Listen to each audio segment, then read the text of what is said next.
trato con ni creo en fantasmas, demonios o cualquier cosa sobrenatural de ese tipo.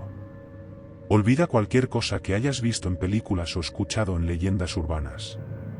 La mayoría de mis compañeros de trabajo simplemente se refieren a nuestros casos como monstruos, pero eso nunca me pareció correcto tampoco, porque cuando pienso en monstruo, pienso en criatura, y no todo lo que encuentro en mi trabajo tiene sentido en esos términos.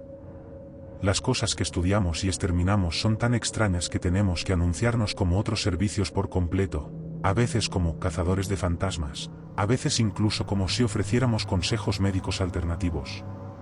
Tenemos algún tipo de centro telefónico especialmente entrenado que hace 1.000.000 de preguntas a cada llamante antes de enviarlos a quien realmente necesitan, y tal vez una de cada 1.000 llamadas resulta ser de nuestra jurisdicción única. Mis compañeros de trabajo, en su mayoría más jóvenes que yo, les gusta hacer comparaciones con cosas como los cazafantasmas, Van Helsing o especialmente las películas de Men in Black. Ciertamente parecemos operar bajo una organización más grande y poderosa que mantiene gran parte de lo que hacemos fuera de la conciencia pública en general, pero no es en absoluto tan avanzado tecnológicamente o sexy como borrar los recuerdos de las personas o poner a Will Smith en un traje.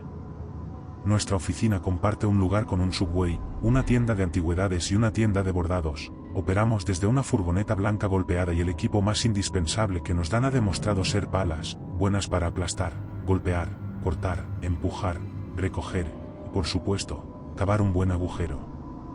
Porque no pudieron hacer que la policía o los bomberos o incluso los basureros manejaran los mismos problemas, realmente no lo sabemos. Tal vez nuestra cadena de mando llega hasta una conspiración gubernamental, lo que explicaría cómo mantienen con maestría lo que hacemos fuera de la conciencia popular. Entonces, ¿qué es un ejemplo de un monstruo? Preguntas. Los chicos de la oficina les dan nombres técnicos y un sistema de clasificación numérica que nunca ha tenido sentido para ninguno de nosotros, los técnicos, como nos llaman, así que les damos nuestros propios apodos coloridos que son fáciles de recordar. Por ejemplo, uno que llamamos entrecosedor de piel. Fue un informe de que el abrigo de piel de alguien estaba intentando escapar, y lo habían sujetado bajo un ladrillo hasta que llegamos allí.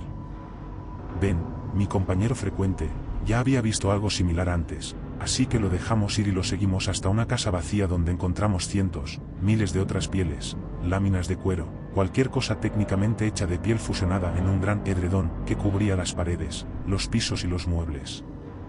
Todo estaba ondulando y pulsando y respirando un poco, y eventualmente encontramos un gran núcleo, o corazón, un gran saco gelatinoso, debajo de un bulto en uno de los dormitorios. Por lo general, tenemos la orden estricta de eliminar lo que encontramos lo más rápido posible, ya que nunca sabemos de qué es capaz en cualquier momento, así que un buen golpe con una pala, te lo dije, y todas las pieles dejaron de moverse. Fue uno fácil, nada que intentara comernos, sin mecanismos de defensa ocultos que tuviera la oportunidad de mostrar, pero sabía que esa casa todavía estaba demasiado limpia y nueva y llena de pertenencias para haber estado vacía durante mucho tiempo, y estoy seguro de que si hubiera querido mirar más de cerca, algunas de esas pieles podrían haber estado mucho más frescas que un abrigo de piel. Así que eso es lo que la mayoría de la gente llamaría un monstruo. ¿Solo una especie de masa viscosa e inmóvil a la que las pieles vacías imposiblemente se unen como un imán? No lo sé.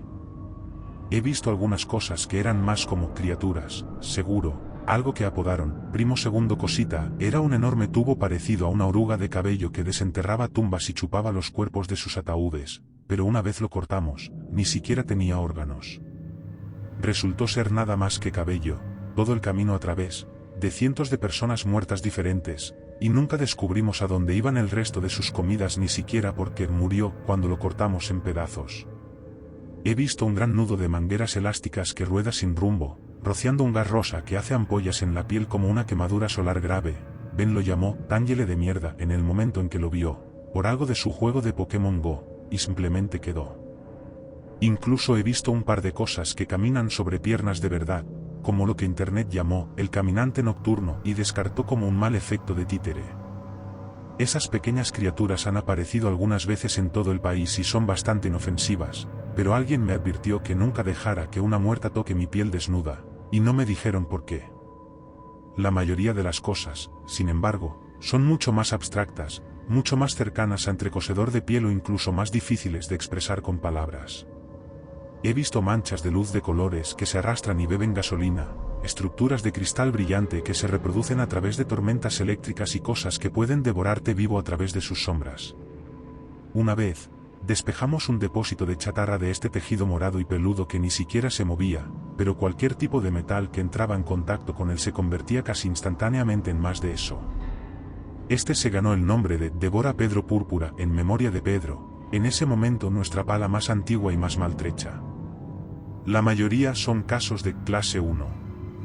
No estoy seguro, pero creo que le dan la clase 1 a cualquier cosa que sea fácil de eliminar y nunca ataque activamente a nadie. No podemos entender cómo clasifican algunas de las categorías superiores, todo parece bastante subjetivo, pero la clase 5 y superior es cuando las cosas comienzan a ponerse serias, cuando empezamos a preguntarnos por qué no envían a los federales o al menos nos proveen con un equipo más avanzado. Son el tipo de cosas de las que harían películas de terror si se quedaran sin ideas cuerdas y vendibles.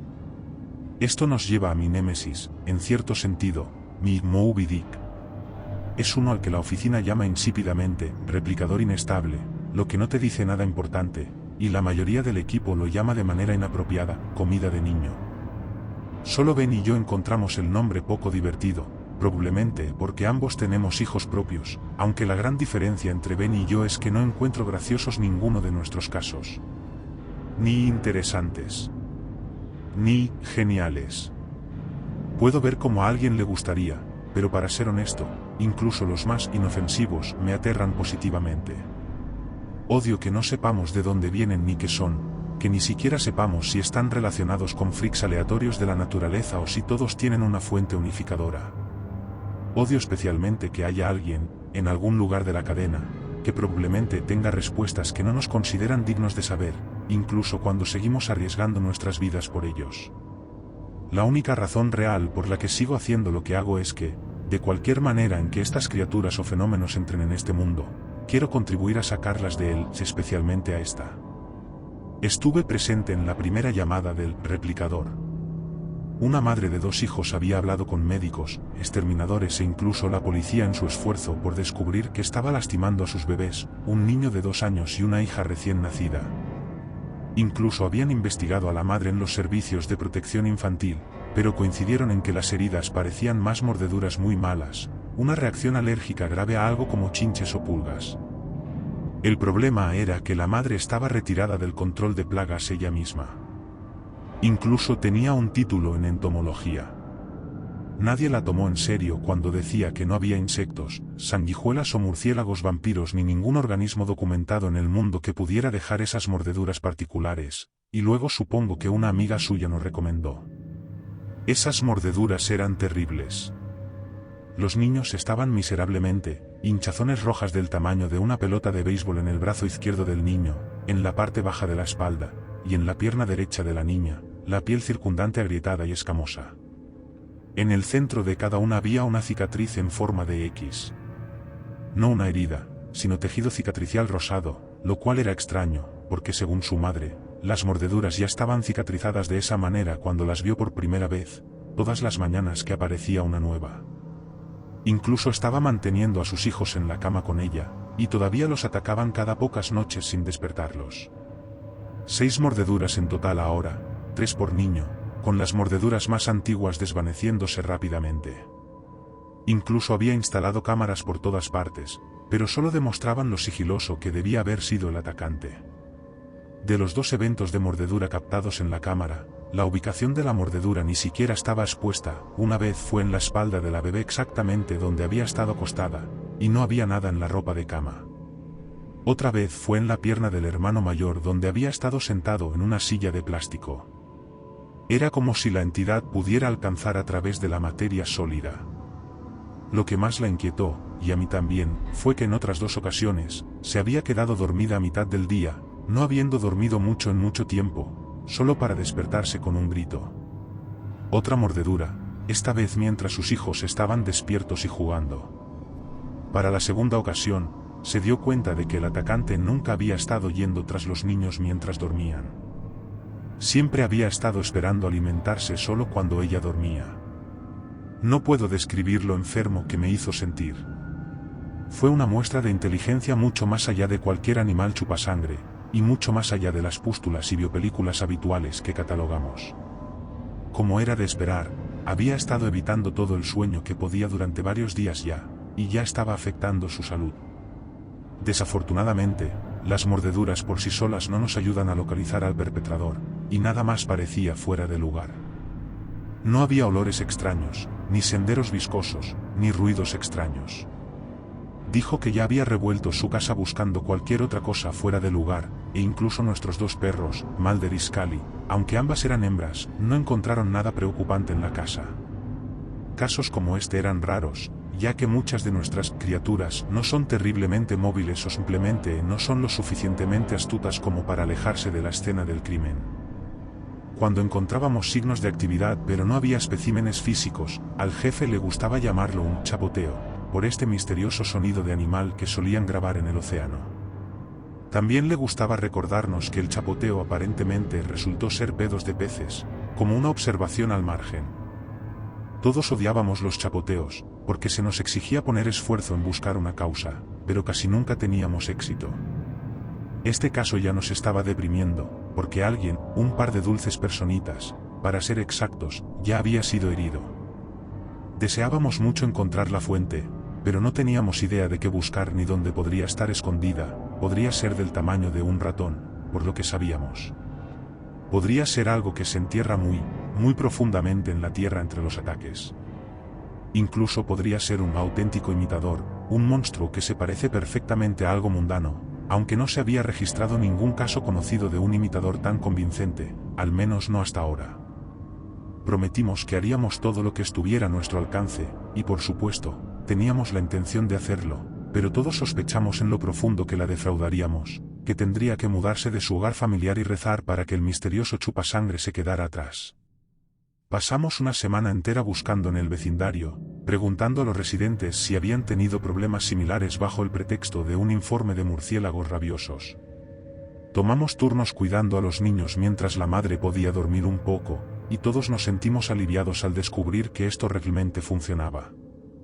Realmente no venía si un adulto estaba despierto a la vista. Solo teníamos que ofrecer este servicio en nuestro propio tiempo, ya que los superiores no estaban dispuestos a pagarnos por cuidar niños. Desalmados. Algunos de nosotros seguimos buscando fuera de horario, también. Especialmente Ben y yo, pero aún así, nada. Y tampoco todos podíamos mantener el deber de seguridad gratuito, todavía teníamos nuestras propias vidas, algunos de nosotros nuestras propias familias, y por supuesto otros trabajos que atender. Finalmente, quedamos solo Ben, yo y otro técnico. Para entonces, mi cliente y yo nos habíamos convertido en amigos rápidos, vinculándonos por la paternidad y autores favoritos, y escuchando sus fascinantes anécdotas sobre insectos y arañas.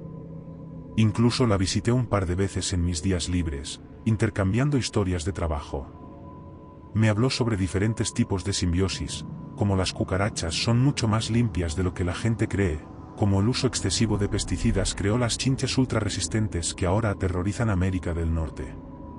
Incluso sabía acerca de un grupo de caracoles marinos, de su breve incursión en la ciencia marina, que le recordaba su caso. Al parecer, algunos caracoles usan un probóscide extremadamente largo y delgado para alimentarse de la sangre de los peces dormidos desde una distancia segura. No quería asustar a otro padre demasiado con los detalles completos de mi trabajo, pero le dejé conocer algunas historias de clase 1 suavemente abreviadas, cosas que casi podrían pasar por mohos inusualmente grandes o gusanos invasores. Como bióloga, parecía intrigada, por decirlo menos, y admití que había estado pensando en renunciar por un tiempo, que probablemente habría una nueva vacante pronto y probablemente podrían usar a alguien con su tipo de conocimiento, pero también admití que podría ser un trabajo seriamente peligroso, y ambos sabíamos que los hijos son lo primero. Es por eso que había querido renunciar, después de todo, antes de que algo me quitara la cabeza o me chupara el hígado, no que lo hubiera expresado exactamente en esas palabras. Mis hijas al menos tenían la suerte de todavía tener a mi pareja, pero la dama de los insectos, como era conocida por sus vecinos, había estado haciendo todo sola desde que nació su segundo hijo.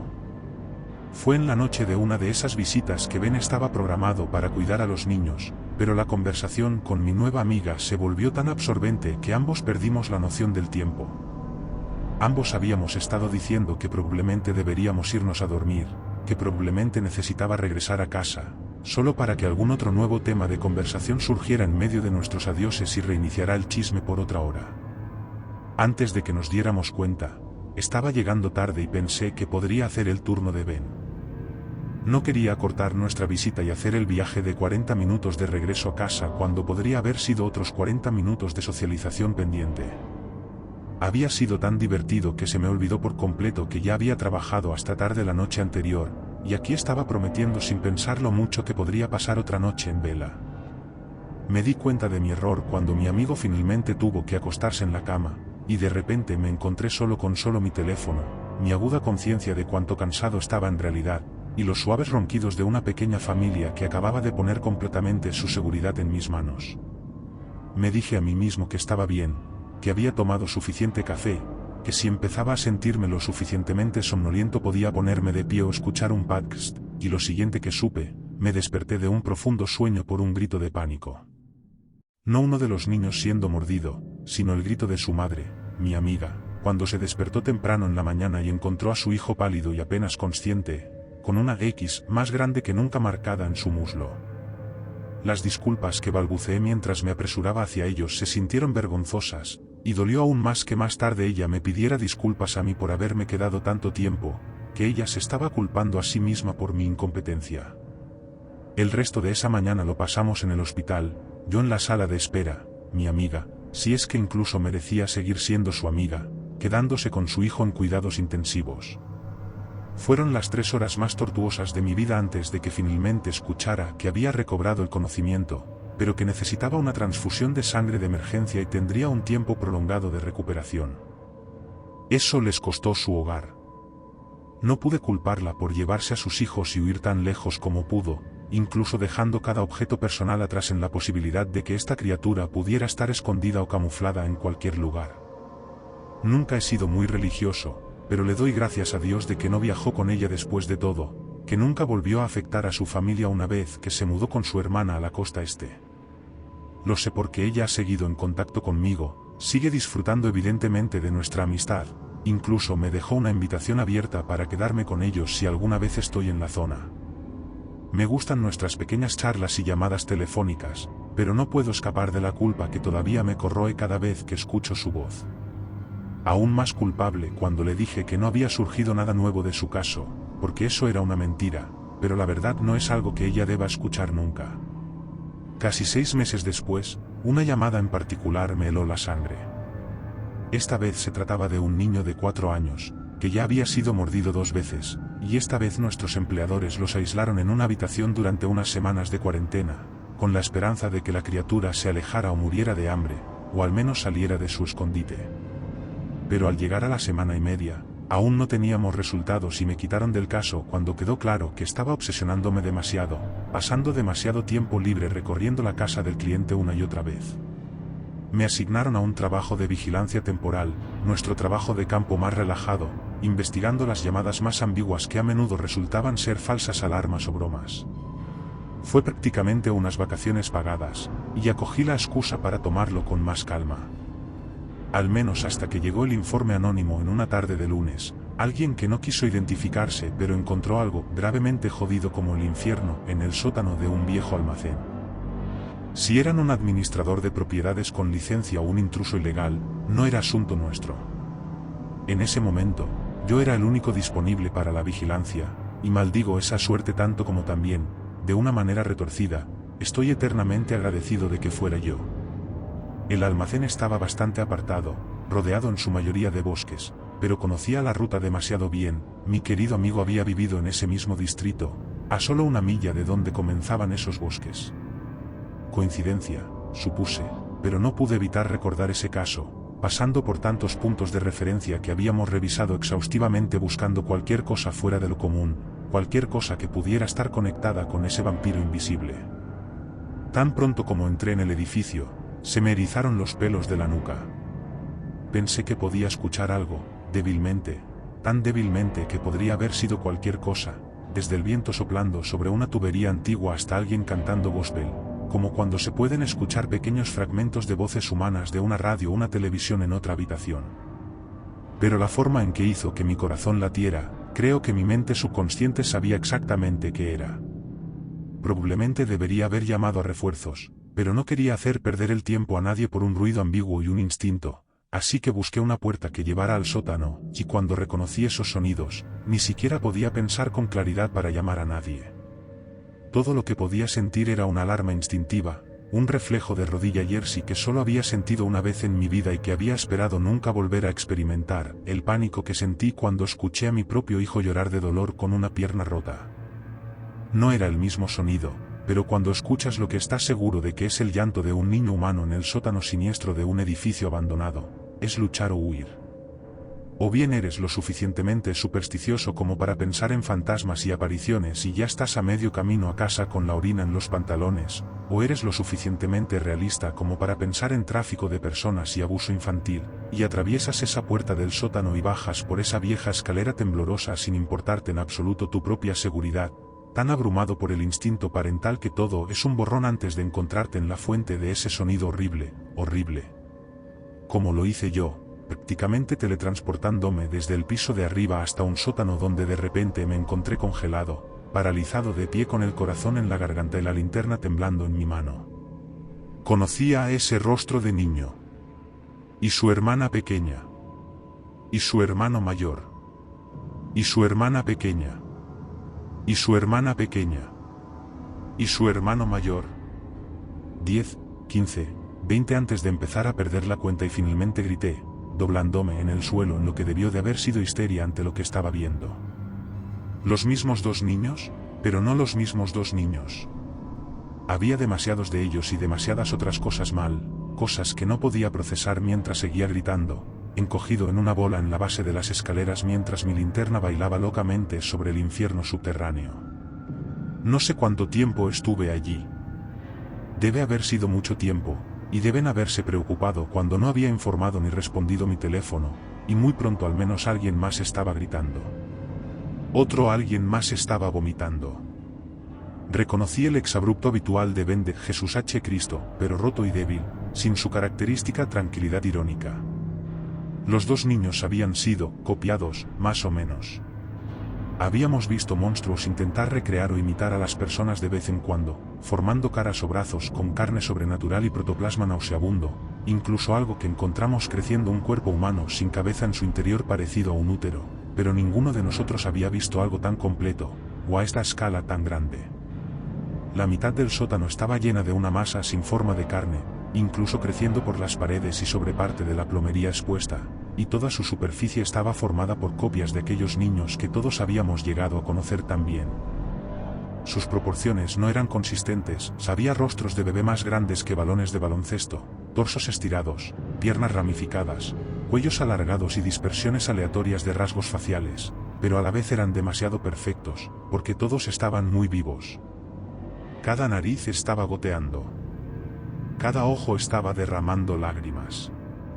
Cada boca estaba contorsionada en la inconfundible mueca de un niño pequeño en dolor, y todos ellos estaban sollozando. Era débil, terriblemente débil, los llantos roncos de pequeñas cajas de voces tiradas al límite. No sé cuándo alguien comenzó a llorar, tal vez fui yo, tal vez varios de nosotros, y apenas era consciente de que algunas personas estaban huyendo por la misma escalera. Más tarde me enteraría de que era el primer y último trabajo de un pobre novato, nunca siquiera llegó a enviar una renuncia formal por mensaje de texto. No podíamos culparlo. Habíamos visto muchas cosas enfermas, perturbadoras e inexplicables en este trabajo, pero esto era lo más espantoso que cualquiera de nosotros recordaría. Solo los más cínicos entre nosotros se mantuvieron tranquilos, pero aún así tenían caras pálidas como fantasmas mientras examinaban la masa. Logré recomponerme, gracias a Dios, cuando algunos del equipo probaron el sujeto en busca de conciencia. Los clones no reaccionaban al habla ni al contacto y sus ojos no seguían la luz, por lo que se concluyó que no eran conscientes de sí mismos, pero no creo que ninguno de nosotros estuviera dispuesto a señalar que esto solo demostraba que sus sentidos no estaban en funcionamiento. No había precedente para que un monstruo replicara una mente humana en ningún grado, pero tampoco había precedente para que un monstruo replicara un cuerpo lo suficientemente avanzado como para llorar, aunque fuera algún tipo de acción refleja sin sentido.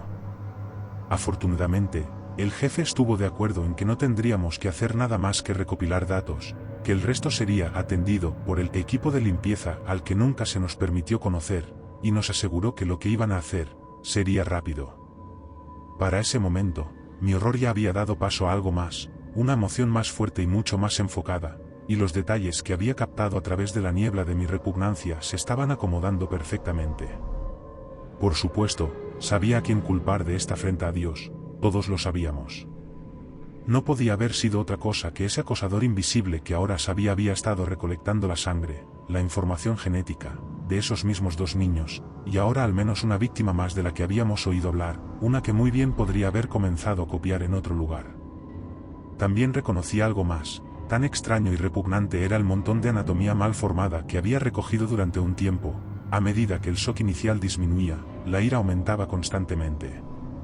Nunca podría olvidar que esta criatura, o Dios no lo quiera, criaturas, había sido al menos lo suficientemente inteligente como para atacar a niños indefensos cuando sus padres se quedaban dormidos, así como mantenerse alejado cada vez que estábamos vigilando. Tampoco podía pasar por alto que este sótano era un lugar tan ideal para cultivar las copias en relativo secreto. Elegirlo requería un esfuerzo mucho más calculado que cualquier estúpido insecto espeluznante con el que hubiera lidiado antes. Volví a ser el primero en hacer estas observaciones en voz alta, desencadenando un clamor de discusión y especulación susurrada, incluso emoción ante la perspectiva de un inteligente. Siempre habíamos hablado en la oficina sobre lo que podríamos hacer si nos encontrábamos con algo indiscutiblemente consciente de sí mismo, si alguna vez nos encontraríamos con esas monstruosidades rumoreadas con las que uno podría comunicarse a un nivel superior que el de una babosa. Pero no me importaba. Pensé en mis dos niñas en casa, en cómo me sentiría si fueran sus rostros en esa masa retorcida, gimiente y abominable a mi alrededor, y supe en ese momento y lugar que nunca volvería a dormir tranquilo hasta que estuviera seguro de que el granjero de sangre, como yo lo había llamado personalmente, no fuera más que una mancha viscosa en la punta de una pala, mejor aún si yo fuera el que lo hiciera.